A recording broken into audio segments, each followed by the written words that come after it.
Chamo aqui o pastor Carlos. Vou deixar o pastor Carlos se apresentar. Já conheço o pastor Carlos, acho que 14, 16 anos mais ou menos. Tive o privilégio de ficar 30 dias pregando lá em férias, na igreja de Septima, igreja Ebenezer ali, muito bom. O pastor Carlos tem me ajudado muito em algumas áreas da vida, eu sempre precisei dele, eu ligando para ele, enfim, o pastor Carlos vai mas também orar e já agradeço ao pastor Carlos de prontidão aceitou vir aqui para fazer o trabalho do que nós precisamos sempre estar lembrando, né? Família, casais, filhos, enfim. O pastor Carlos está aí, colocando o coração por aí a direção. Vamos orar. Maravilhoso Deus e Pai, querido e eterno, graças a Deus pelo privilégio que temos, ó Deus, de podermos estar aqui nessa noite para alimentar nossa alma, nossa vida, para poder ouvir um pouquinho, ó Deus, do que todo certo tem para cada um de nós. Que possamos sair daqui, ó Deus, transformado, ó Pai, em algumas áreas da nossa vida que precisa ser colocada, ó Deus, na tua palavra, um incentivo do teu servo que daqui sendo usado pelo Senhor, que o Espírito Santo fale grandemente com cada um de nós. Nos ajude, nos abençoe, que nesse momento possamos olhar um para o outro, como esposa, como esposo, Senhor, como marido, como esposa, e olhar o que o Senhor tem feito em nossas vidas, e mais ainda para em nossas vidas. Te agradecemos e temos o privilégio, os grandemente do teu servo. Em nome de Jesus, nós oramos e agradecemos. Amém. Boa noite a todos. Graças a paz do Senhor Jesus. Continue conosco, né? Eu vi que todo mundo aí foi esperto, deixou a velhinha acesa, porque a chama do casamento tem que estar sempre acesa, né?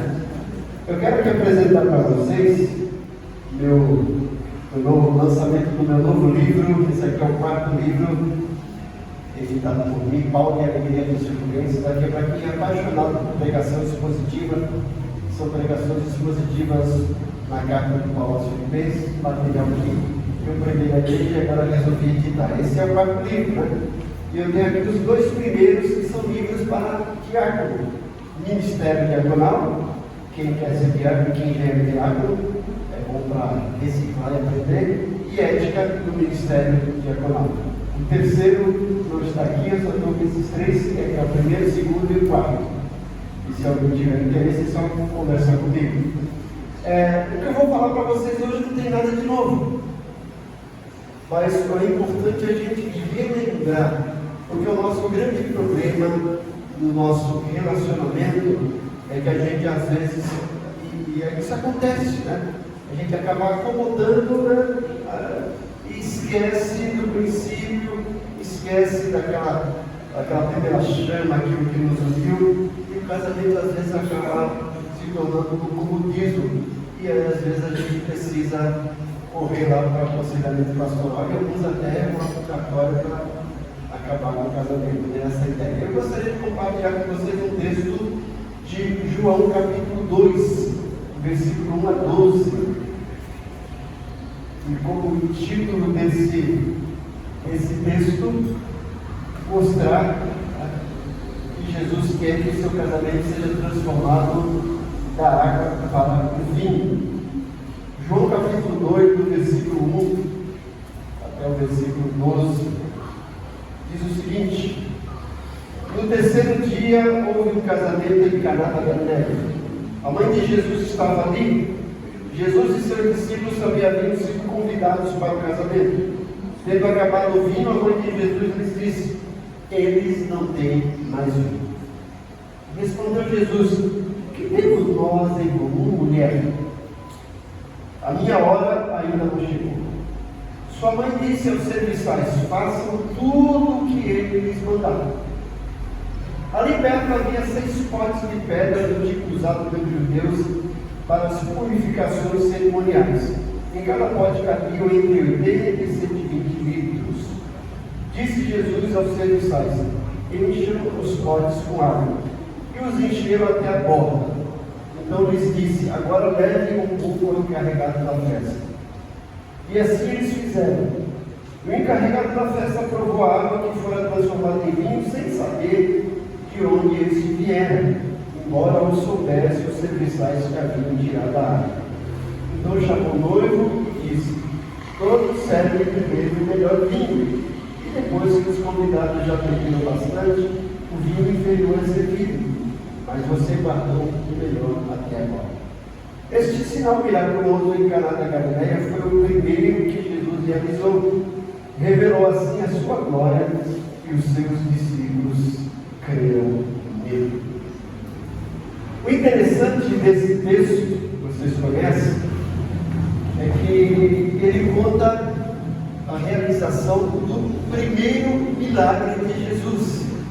E o primeiro milagre de Jesus foi numa festa de casamento. Isso nos mostra a importância que Deus dá para o casamento, a importância que Deus dá para essa senhora que está do seu lado, para esse senhor que está do seu lado. Casamento é importante para Deus. A gente está aqui pensando em igreja, mas imagine se vocês estivessem aqui na igreja, mas a família de vocês estivessem totalmente desestruturada, o relacionamento de vocês não fosse um relacionamento sadio. Com certeza a igreja ia sofrer essas consequências. O casamento é tão importante para Deus que foi homologado, foi instituído lá no Éden. Eu sempre costumo dizer que Deus não deu uma igreja para Adão, Deus deu uma esposa para Adão. E a igreja é importante para nós, mas nós aqui na ótica de Deus, a família vem em primeiro lugar. Adão teve a sua primeira igreja e a sua esposa, certo? No Novo Testamento, principalmente no livro de Efésios capítulo 5, Paulo vai falar sobre igreja e ele compara com o relacionamento conjugal, o papel do marido, o papel da mulher, e mais à frente ele vai falar o papel do pai, o papel da mãe, o papel dos filhos. Tudo isso para mostrar a importância que tem o casamento na ótica de Deus. E hoje o mundo está de pé na cabeça, os conceitos totalmente aí distorcidos, e as pessoas não estão valorizando o casamento. Porque antigamente, e ainda hoje ainda faz isso, né? Diante lá do padre, diante do pastor, ou diante do juiz, o casal fala: até que a morte nos separe. Eles falam isso diante de testemunhas, só que no dia a dia, daqui a pouco, eles falam: até que o divórcio nos separe. E aí a gente tem um índice enorme de pessoas separadas, divorciadas. Por quê? Nós vamos tentar, não tentar entender o porquê disso, mas como não deixar que isso entre nos nossos lares, que isso não entre no nosso casamento. E aqui nesse texto que nós lemos, rapaz, aqui está projetado, né? Nós temos algumas orientações a partir desse texto para que o nosso casamento seja realmente até que a morte nos separe. A primeira coisa que nós temos que fazer para que o nosso casamento não se destrua e não torne-se simplesmente uma união arrastada, né? Uma união cheia de conflitos, é convidar Jesus para fazer parte do nosso relacionamento. E entender aqui que no propósito de Deus nós colocamos aqui, ó, 2 corações, um só propósito, união.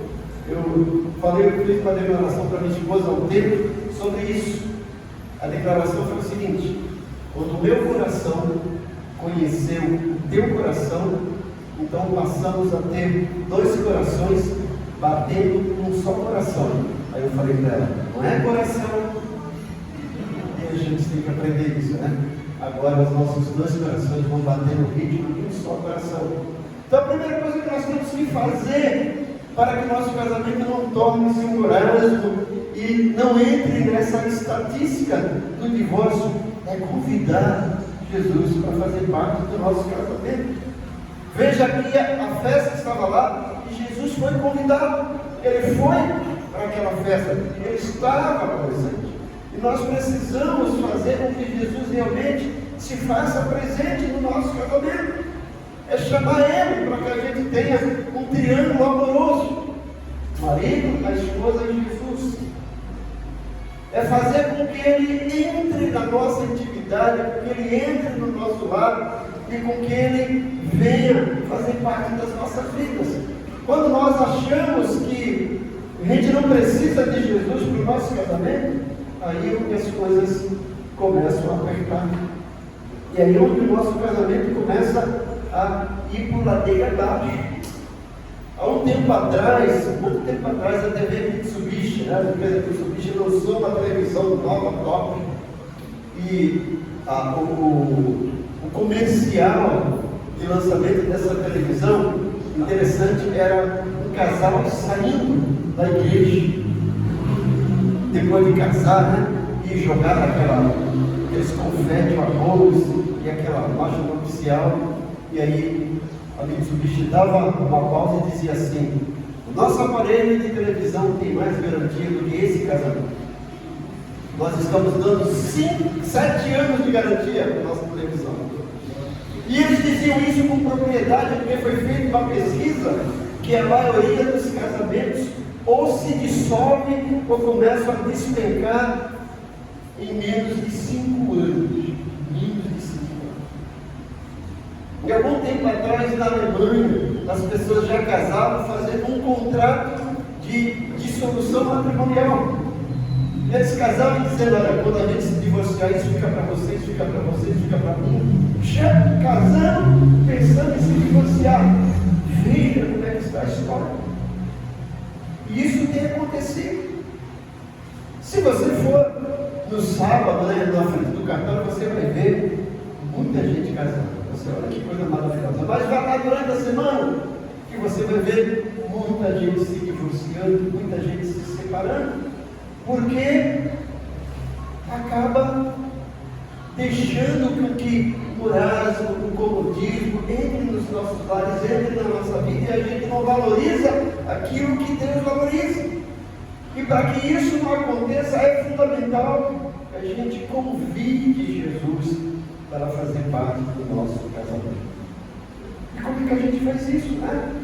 Orando juntos, tendo um tempo de leitura bíblica. Tem um material excelente fornecido pela editora do Betânia, um material antigo que muita gente nem conhece, que é o ato conjugal. E ao mesmo tempo ele tem um devocional para casais que é Mananciais do Deserto para Casais. Esses livros são uma pérola para o casal. E nós temos um grupo de livros fantásticos escritos especificamente para casais. Nós temos lá o amor que não se acaba, nós temos o amor que tem que ser firme, nós temos o casamento blindado, o casamento com propósito. São tantos livros. Um casal americano escreveram 2 livros, um para a esposa e um para o esposo. O nome do livro é Ela Precisa Saber, Ele Precisa Saber. Então a mulher escreveu um livro dizendo: meu marido precisa saber isso a respeito de mim. E o marido não escreveu, não é, ela precisa saber. Que bom se ela soubesse. Porque o que acontece, gente, você já percebeu que quando o casal se apaixona, é porque viu algo diferente na outra pessoa que falta dele. Essa mesma editora Betânia lançou um livro chamado Os Opostos Se Atraem. Então, geralmente o que acontece, né? Aquele rapaz que é mais tímido, que é mais calado, ele gosta de uma jovem que é mais solta, que é mais ativa, que é mais comunicativa. E a menina que é mais comunicativa gosta daquela pessoa que é mais reservada. É isso que chama atenção. Os opostos se atraem. Mas com o tempo, esses opostos que se atraíram, agora esses opostos se separam. Porque imagine, né, o rapaz que é tímido, olha para aquela menina, né, voluntariosa, toda ativa, olha que penso ela na minha vida, ela é comunicativa, ela fala, né? E ela olha para ele, olha como ele é reservado, ele pensa, ele não gosta de falar. Só que acontece, o tempo vai passando juntos, e aí, aquele jovem que olhava para aquela jovem, toda comunicativa, ele começa a falar: isso aqui não para de falar, que matraga, ela fecha sua boca, né? E ela olha para ele: seu banana, você não toma atitude, você é parado. Veja que aquelas qualidades que chamaram a atenção do outro, agora já não são mais qualidades, são defeitos.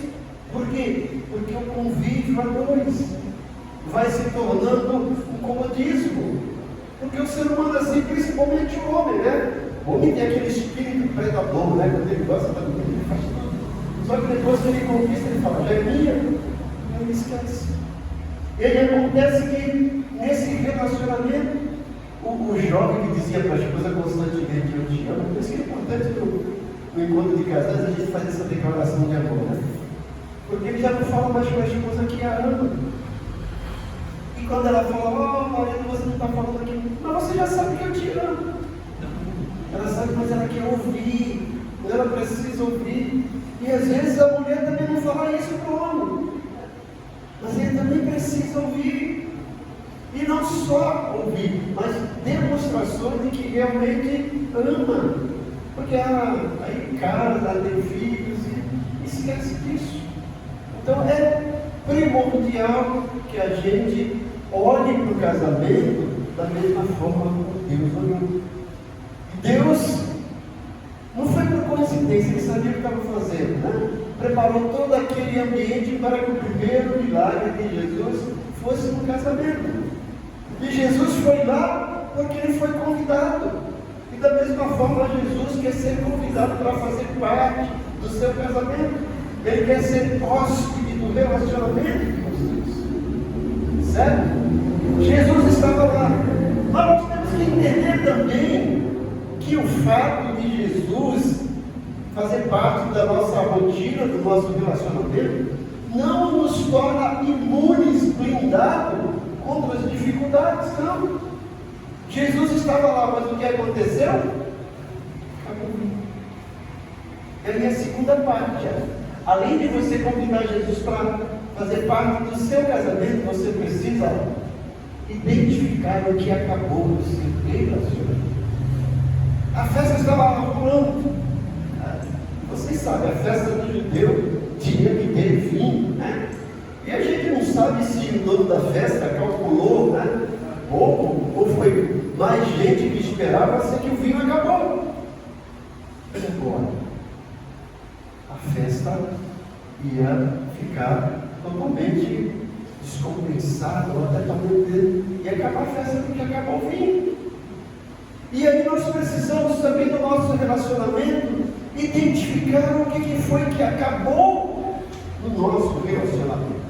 Eu vou pedir para você passar 2 slides, tem uma poesia aí, para vocês entenderem. Vai passando, e eu gostaria que vocês olhassem essa poesia.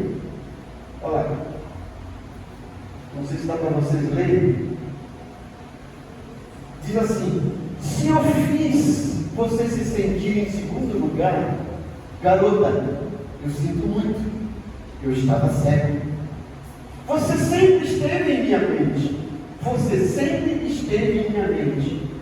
Diga-me que eu sou seu doce amor não morreu. Não, diga-me que seu doce amor não morreu. Me dê mais uma chance para mantê-la satisfeita. Pequenas coisas que eu deveria ter tido e feito, eu simplesmente nunca tive tempo. Você sempre esteve em minha mente. E repete: você sempre esteve em minha mente. Você está em minha mente. Próximo. Talvez eu não tenha te tratado tão bem quanto eu deveria. Talvez eu não tenha te amado com tanta frequência quanto poderia. Pequenas coisas que eu deveria ter dito e feito, eu simplesmente nunca tive tempo. Você sempre esteve em minha mente. Você sempre esteve em minha mente. Talvez eu não tenha te abraçado em todos aqueles solitários momentos. E eu acho que eu nunca te disse: estou tão feliz por você ser minha. Que acabou, né? Vocês sabem que poesia é essa? Isso é a letra de uma música famosa do Elvis Presley, chamada Always on My Mind. Uma música que fez sucesso, mas ele fez essa música quando estava separando da sua esposa, porque ele se tornou o rei do rock, mas deixou de ser o príncipe da sua esposa. nós não podemos cair nessa mesma armadilha. Pode voltar. Obrigado. A gente tem que perceber quando as coisas começam a sair do nosso controle. Porque quando a gente vai notar, e aí a gente vai falar, já estou por aqui, né? E a gente não percebe que aquelas primeiras coisas, né, que a gente fazia já não faz mais. O marido já não chega, já não dá um beijo na esposa, né? Um pastor, foi pastor meu, que gostava de trabalhar muito com casais, ele dizia que uma vez ele foi dar palestra para casais, e ele falou assim: olha, vocês têm que voltar a ser românticos, maridos, vocês têm que abrir a porta do carro para a sua esposa entrar e para a sua esposa sair. E a esposa estava com ele, né? Por isso que eu não trouxe minha esposa. Não foi por isso não, tá? E aí acabou a palestra, ele foi para casa, e ele chegou em casa, e entrou em casa e ficou lá. Os filhos cheios também. E os filhos, daqui a pouco se deu conta: filho, cadê a mamãe? Papai ela está lá no carro esperando você abrir a porta para ela. A gente acaba esquecendo das coisas que a gente fazia. O camarada, imagina o Marcelino, pretendo, trabalhando todo, né? Mas com certeza quando ele conheceu a Simone, mesmo que ele chegasse em casa tarde e já cansado, ele ia lá, dava um toquinho, dava um beijinho. Depois do tempo, o que acontece aqui? Estou cansado, ela sabe que eu estou cansado. Nós somos assim, gente. A gente acaba se acomodando e a gente esquece de valorizar a pessoa que está do nosso lado. E aí, quando a gente vai dar por conta, o casamento já estava por abaixo. E a gente precisa, além de ter Jesus na nossa vida, lembrar que isso não nos torna imunes a dificuldades. Porque nós estamos vivendo numa sociedade que não valoriza o casamento, numa sociedade que os conceitos estão totalmente invertidos, numa sociedade que a gente às vezes tem que trabalhar até mais tempo, e a gente às vezes não tem tempo para dedicar um ao outro, e a gente não percebe o que está acabando no nosso casamento. Uma pesquisa disse que a mulher fala em média 33.000 palavras por dia, e o homem fala em média 29.000 palavras por dia. Agora imagine uma cena em que o marido trabalha fora e a mulher fica em casa cuidando da casa e dos filhos. E a pesquisa diz que, olha, o marido lá fora trabalhando, chega em casa, ele já gastou as 29.000 palavras dele. E a esposa em casa trabalhando, fazendo as coisas, já gastou 29.000 palavras. Mas ela fala 33.000 palavras. E ela ainda tem 4.000 palavras para falar. Só que o estoque do homem já acabou. Aí eles sentam ou deitam para conversar, e a mulher começa a falar, daqui a pouco o marido está. Vixe! O marido tem que entender que a mulher fala mal, a gente que olha. Nós temos que aprender também, né? Que, olha, Deus é fantástico, né? A gente, a nossa anatomia. Quantos ouvidos ele nos deu? 2. Quantas bocas? Para a gente ouvir mais. A gente tem que falar, a gente tem que aprender a ouvir. Né? Isso serve para a esposa, serve para o esposo. Então a gente precisa valorizar o nosso cônjuge e detectar quando está acabando alguma coisa no nosso relacionamento. E mais de 90% dos casais, o que acaba é o romantismo. Marido já não é mais romântico, mas a esposa geralmente é mais romântica que o marido, né? A mulher é mais romântica que o homem. Mas às vezes não. E veja que nós estamos vivendo num período de competição, gente. Imagina o marido vai trabalhar no escritório, ele chega lá, e aí tem as funcionárias, as empregadas, a família carregada, toda bonitinha, toda produzida, toda cheirosinha, né? Aí ele chega em casa, está a mulher com a camiseta do vereador, cheirando a cândida, cheirando a água, cheirando a cebola. Ele fala, mas ele também tem que entender que aquela cheirosinha que está lá não ficou em casa preparando almoço para ele, não ficou em casa preparando a janta, não ficou em casa cuidando das coisas. Mas a mulher também tem que se tocar. Meu marido vai chegar, eu preciso estar apresentado a ele, eu preciso fazer com que ele continue apaixonado por mim. E tem que fazer alguma coisa para acender aqui a chama, né? Acender aqui a velhinha, para que a chama do relacionamento não se apague. A gente tem que estar sempre alerta, né? Opa, o sinal de apagou, vou lá. Preciso trocar a bateria, eu vou trocar. E eu preciso constantemente identificar o que está acabando com a situação. É o romantismo? É a cumplicidade? A gente vai falar um pouquinho mais à frente. É a intimidade também. A intimidade sexual. Que pasmem, não é o maior fator de separação, embora exista também, mas não é. Então nós temos que entender que o ser humano foi criado para se unir nas três esferas, corpo, alma e espírito. E a parte da união corporal é a intimidade conjugal.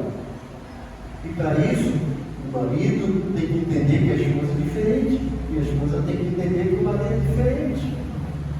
A gente procura ilustrar que no relacionamento conjugal, no relacionamento íntimo, a mulher é um fogão a lenha e o marido é um fogão a gás. Você já viu? O fogão a gás você aperta o botão e ele está sempre, né?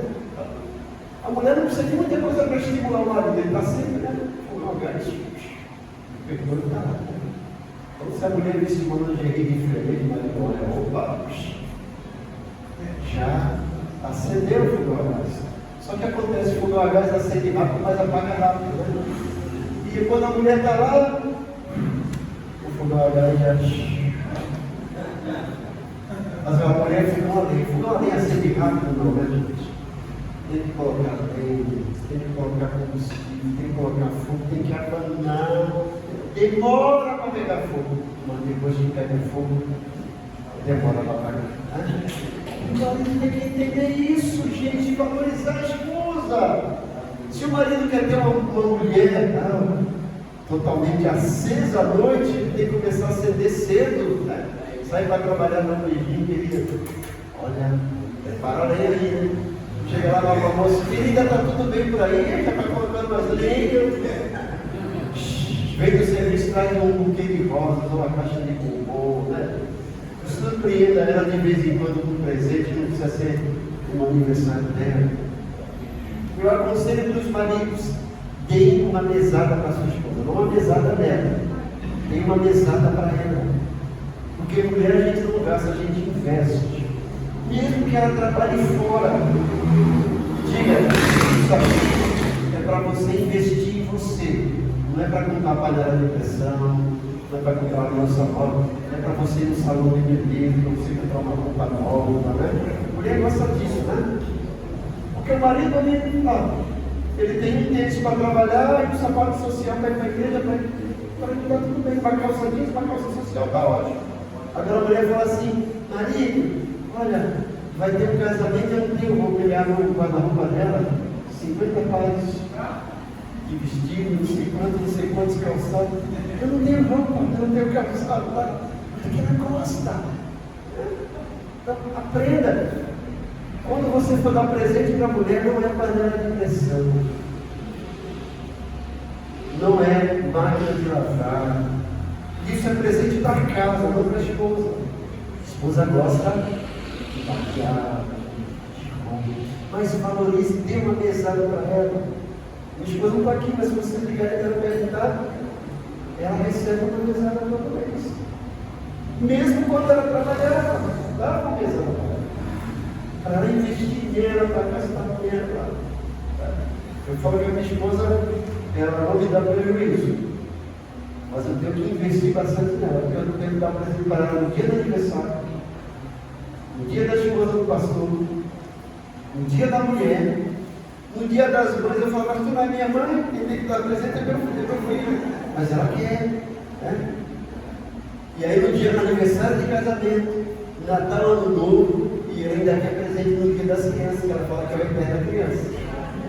E recebe, porque mulher a gente não gasta, a gente investe. Então, marido, vício na sua esposa, tem mesada para ela, tá? Mulher depois aí com uma mesada para cá, diz o Brasil. E a mulher, o que vai fazer com o marido? O que ele gosta, gente? Ele gosta do bolinho, faça para ele de vez em quando, surpreenda ele, né? Você gosta também do perfume da papai? Compre para ele. Faça alguma coisa para agradar. Isso você está mostrando que ele é importante para você, que ela é importante para você. Valorize o seu cônjuge. Leve ele para passear de vez em quando. Leve ela para passear de vez em quando. Sem as crianças. Para que a chama do amor, da paixão não acabe. E a gente tem que sempre lembrar quando tiver um jantar ou um encontro de casais. Faça isso sempre. Porque o casamento é importante. É importante para Deus, é importante para a igreja, é importante para a sociedade.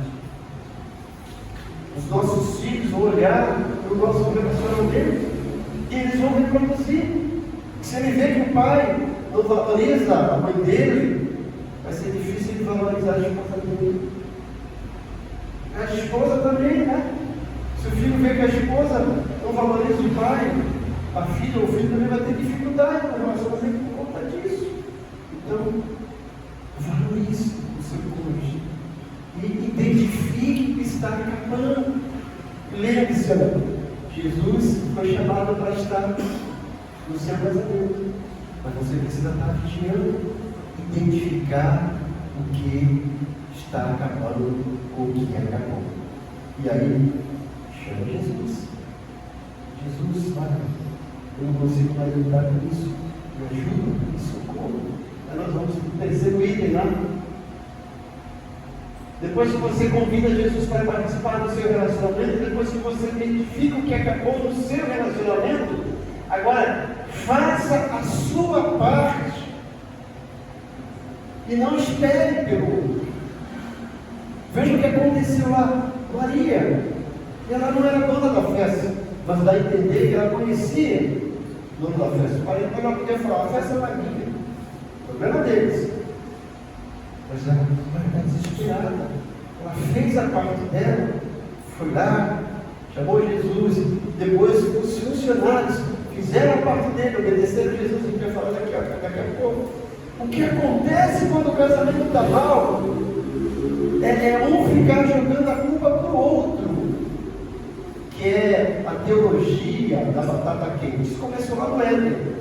Não foi lá?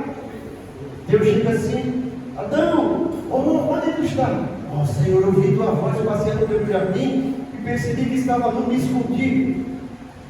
Quem falou que você estava nu, Adão? Porventura comesse do fruto que eu falei para você não comer? Ele falou, foi a mulher que tu me deste. Veja que Adão jogou a culpa para a mulher e para Deus. Olha, foi a mulher que tu me deste. Aí Deus fala, e aí Eva? Foi a cobra. Um jogando para o outro. Aí Deus falou, olha, realmente a culpa foi da cobra. Deus puniu só a cobra. Teve castigo para a cobra. Teve castigo para a mulher. Teve castigo para a cada um de nós. Não existe casamento em que só um erra. Mesmo que aquele tenha a porcentagem maior, você errou por deixar que aquilo acontecesse. Faça alguma coisa, faça a sua parte, não fique esperando pelo outro. A culpa foi dela, ela que tem que vir aqui pedir perdão, ela que tem que vir conversar comigo. Não é assim que a gente faz. O que é que Jesus diz lá em Mateus? Se teu irmão pecar contra ti, espere ele vir até você, é isso? Vá você reconcilie. Então, quando você percebe que as coisas não estão boas, faça a sua parte. Se a outra pessoa não quiser fazer, coloque ela na mão de Deus. Paulo Júlio fala assim, eu estou fazendo a minha parte. está difícil. Ajuda ali. Então, nós temos que fazer a nossa parte, não ficar jogando para o outro. Eu falo que quando a gente dá, parece para os casais, né? Quando a gente está falando do papel do marido, a mulher fica, tá vendo? Tá vendo? Eu falo que é a sessão da Bíblia, né? A mulher, tá vendo? Tá vendo? Tá vendo? É para você. Aí quando chega a parte da mulher, o marido fica, tá vendo? Tá vendo? Isso é para você. Ninguém fala isso é para mim, né? Eu falo que existe na igreja alguns tipos de crente, né? O crente pá. Pá, a gente pega as coisas e joga, né? O crente pá, quando vem aquela mensagem, ele fala, isso não é para mim. Isso aqui é para o Marcelino, isso aqui é para o Roberto, isso aqui é... nunca é para ele. A enxada a gente puxa, né? Ah, tudo é para mim, tudo é para mim. É melhor do que a palavra, não é, porque tudo é para você, né? Agora tem um crente gadânio, que alguns conhecem como rastelo, tem outro nome também, gadânio, rastelo, e tem outro nome que eu não lembro, mas você arrasta só o que é importante, que é o mato, né? Que é o mais importante. Faça isso. Agora o pior é o crente foi-se, que antes da mensagem ele foi-se embora. Então não seja um crente foi-se, né? Mas entenda, isso aqui eu preciso, é importante, eu vou fazer. Faça a sua parte. Não espere o outro. Dê o primeiro passo. Então, convide Jesus para fazer parte do seu casamento. Identifique o que está acabando e faça a sua parte. E na questão de fazer a sua parte, não é só fazer a parte porque o casamento está ladeira abaixo. Antes disso, né? Você é o esposo, faça o papel de esposo. Você é esposa, cumpra o papel de esposa. Cada um tem que fazer a sua parte e não esperar que o outro faça. Faça o seu papel. Quando cada um desempenha o seu papel de maneira salutar, é muito mais fácil conviver. E eu preciso entender isso.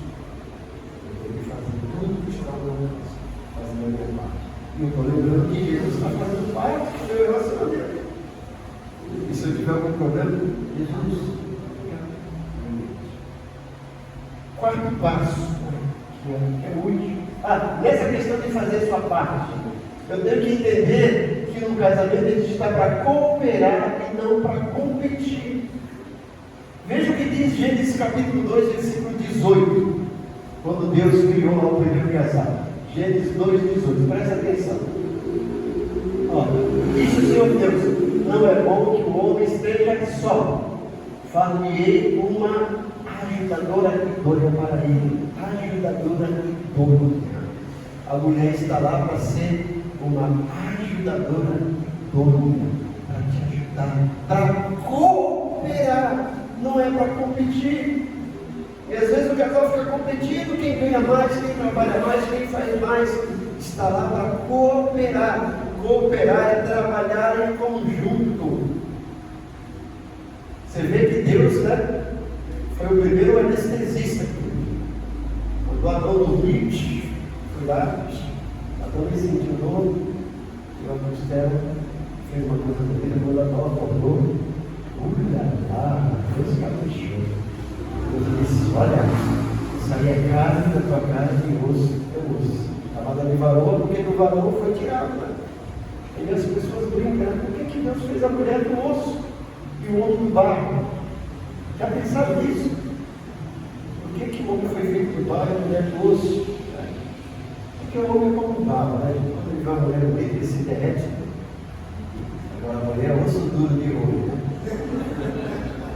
Não é isso, né? A mulher se defende. Não, pastor, não é. Não é nada disso, né? Olha, você percebeu que Deus fez primeiro o homem e depois fez a mulher? Porque Deus fez primeiro um esboço, um rascunho e depois fez uma cópia perfeita, né? A mulher se defende. Ambos são importantes para Deus.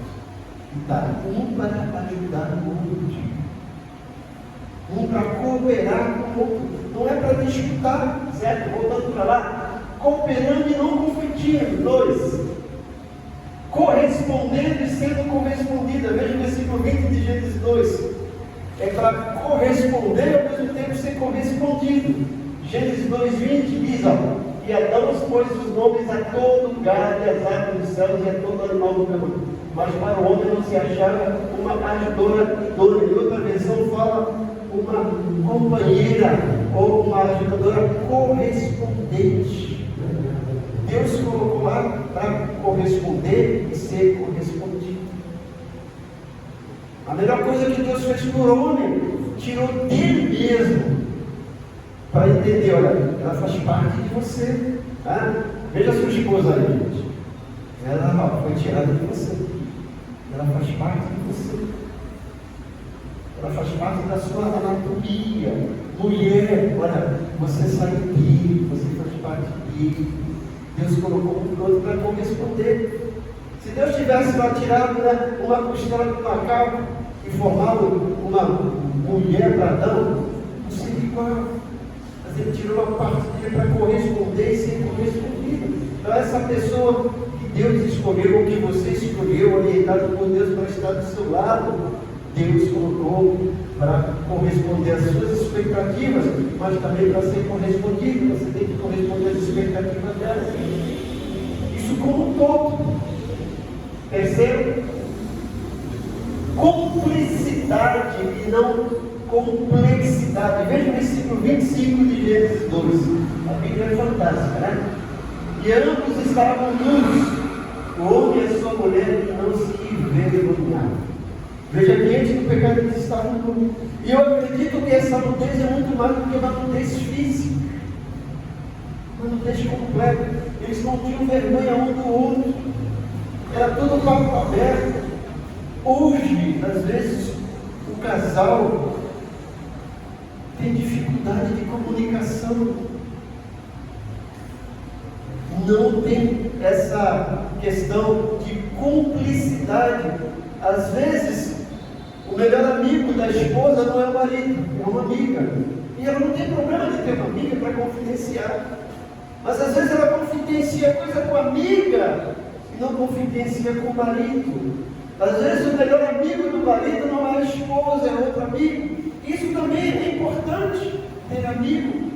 Mas o importante é que a pessoa em que você mais confia, em que você mais se confidencia, é o seu cônjuge, é a sua esposa, o seu esposo. Isso em tudo. Tudo, gente, até às vezes no relacionamento sexual. Às vezes as pessoas criam tabu. O marido fica pensando, olha, será que eu vou pedir isso para minha esposa? O que ela vai achar? E ele não fala. E às vezes é uma coisa tão simples, fala. Eu falo, não, você já teve. Mas fala. As suas fantasias, fala para ela.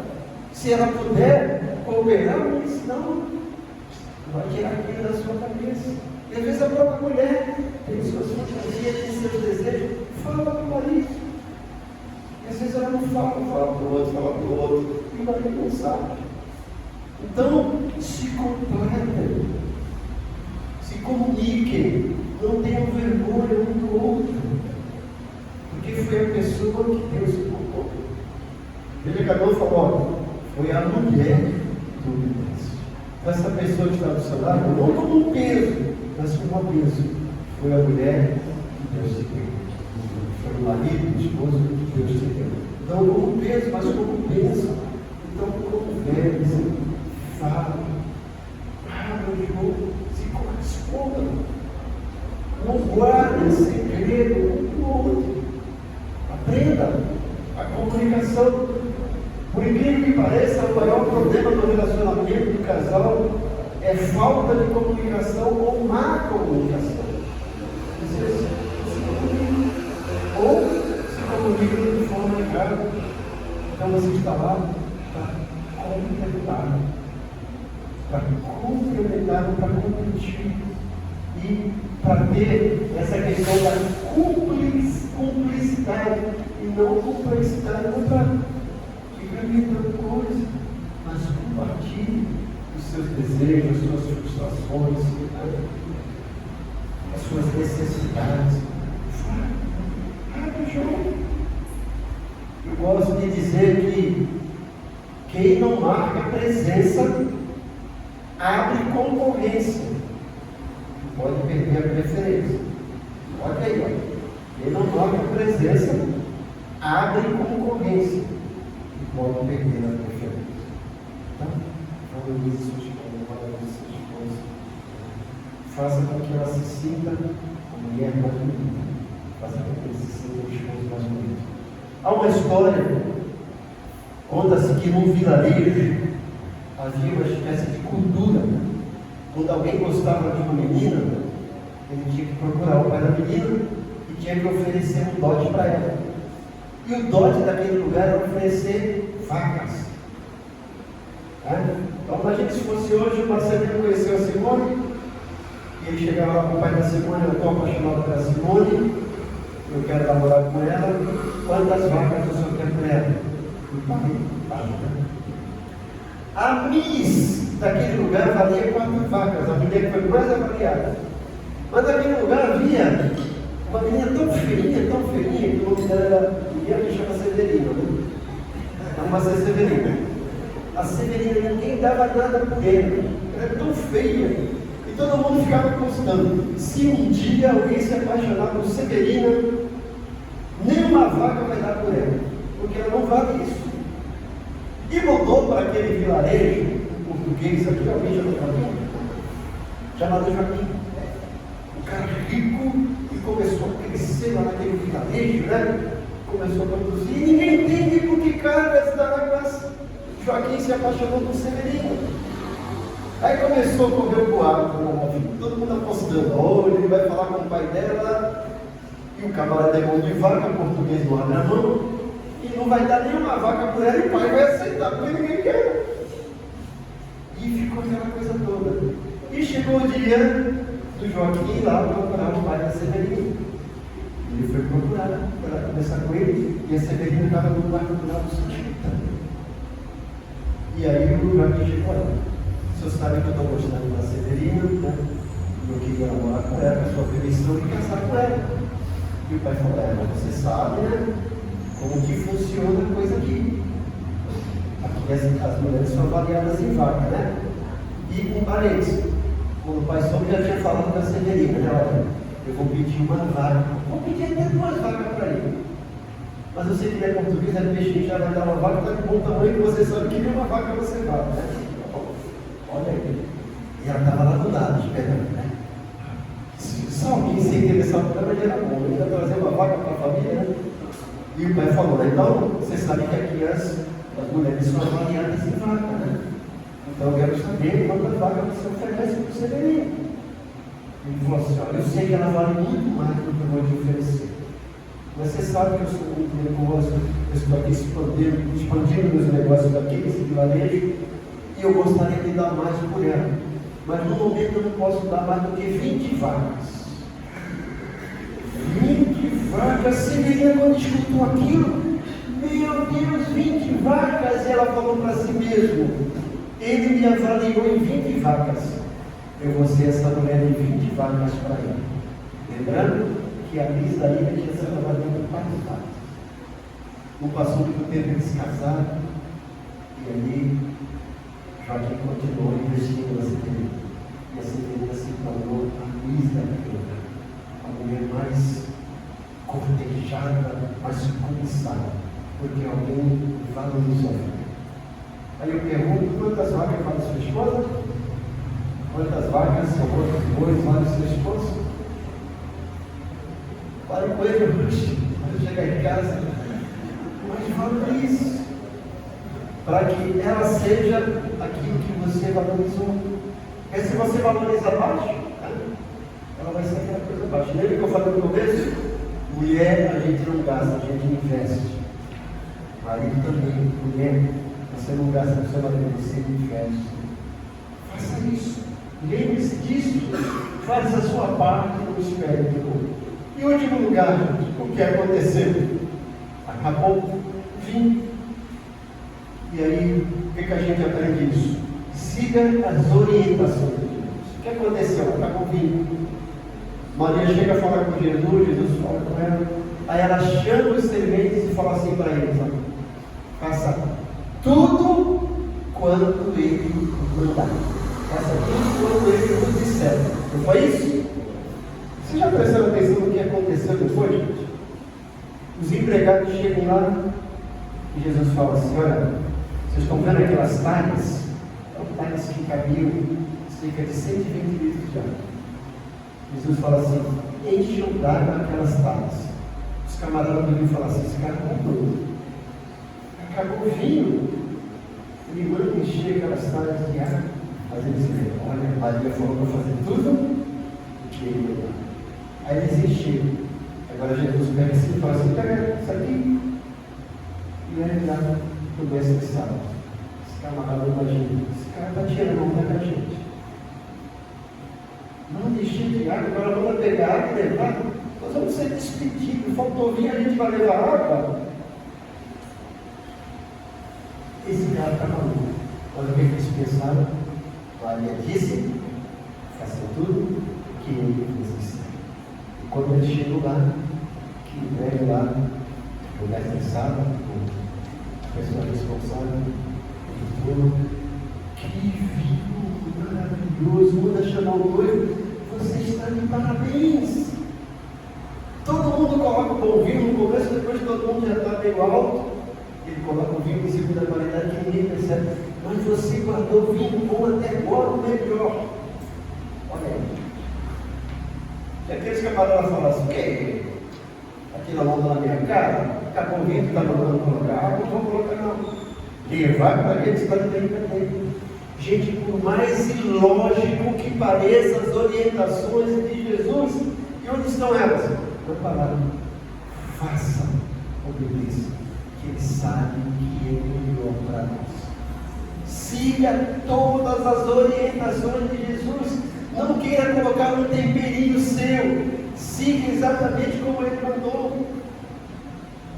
A mulher fala assim: eu vou ser submisso a esse camarada? Que nada, esse cara é mau.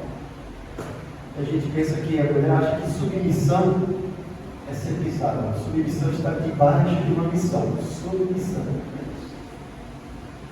E a mulher só lembra disso: eu tenho que ser submissa. Ela esquece que ela é uma adjutora, uma companheira idônea. Isso que ela é. Não é capaz de fazer. Submissão está debaixo da missão. Qual é a missão da mulher? Ser esposa, ser mãe, ser companheira. O marido também não é para dominar a mulher, certo? É para cortejar, é para valorizar, é para fazê-la se sentir útil e companheira. Faça tudo que Deus orientar. Às vezes, quando ele está lá, ele acha que já vai sair, e não, eu vou me divorciar, porque aquele camarada falou, não falou. Obedeça o que Jesus falou. Siga as orientações dele, e vai ser o melhor para você, vai ser o melhor para a sua esposa, vai ser o melhor para nós, vai ser o melhor para os seus filhos. Quando a gente não segue as orientações de Deus, vai ter problema lá na frente. Vocês conhecem a história de Israel? Deus tira eles do Egito, prepara eles 40 anos no deserto. E lá em Deuteronômio 6, Deus fala para os pais: ensine os seus filhos a temer a Deus. Fale para Deus, comendo, levantando, andando, sentado, dormindo. Coloquem fitas na cabeça de vocês, coisa do dedo para seus filhos se lembrarem de temer a Deus. Eles entram na terra prometida, com Josué, está todo mundo bem. Mas quando Josué está prestes a morrer, ele chama a turma e fala assim: a coisa está desandando. Olha, está na hora de vocês tomarem uma decisão. Escolham quem vocês querem servir: aos deuses dos egípcios, além do Eufrates, que vossos pais serviram, ou o Senhor dos exércitos que nos tirou com o braço forte do Egito. Eu e minha casa serviremos você. E o povo fala: nós também. Mas aí termina o livro de Josué. Se você pegar Juízes capítulo 2, diz assim: depois da morte de Josué, levantou-se uma geração que não conhecia o Senhor e nem as suas obras. Por quê? Porque os pais não seguiram as orientações de Deus. Então, siga as orientações de Jesus. Ele tem sempre o melhor para nós. Então, para o seu casamento continuar mais do que 30 anos, alguém falou aqui 30 anos, quem tem 30 anos casado? 30, pensa, tem mais 30 anos também, né? Mas vamos 4 anos, né? 4, então, A receita é a mesma para 4 anos de casado, para 30 anos de casado, para 50 anos de casado. É a mesma.